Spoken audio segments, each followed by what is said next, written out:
எல்லாத்துக்கும் வணக்கங்க. இப்போ என்ன பார்க்க போகிறோம்னு பார்த்தீங்கன்னா பொதுநல வழக்குங்க. அதாவது பப்ளிக் இன்ட்ரெஸ்ட் லிட்டிகேஷன் அப்படின்னு சொல்லுவாங்க.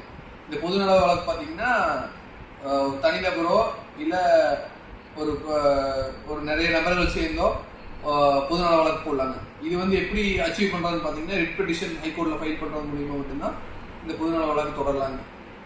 ஜென்ரலாக பார்த்தீங்கன்னா இந்த பொதுநல வழக்கு தனிநபராக ஃபைல் பண்ணி கொண்டு போகிறது ரொம்ப ஒரு கடினமான வேலைங்க.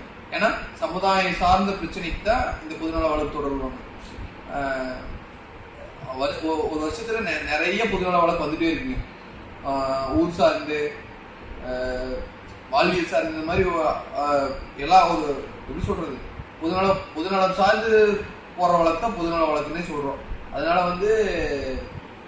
இது ஒரு தனிநபரா ஜெயிக்கிறத விட பார்த்தீங்கன்னா ஒரு கூட்டமா ஒரு ஒன்றுக்கு மேற்பட்ட நபர்கள் சேர்ந்து கேஸ் ஃபைல் பண்ணாங்க பார்த்தீங்கன்னா ஜெயிக்கிறதுக்கு அதிக வாய்ப்பு இருக்குது. இதுக்கு பார்த்தீங்கன்னா ரெகுலராக பார்த்தீங்கன்னா ஹைகோர்ட்டில் நிறைய கேஸ் ஃபைல் ஆகுது.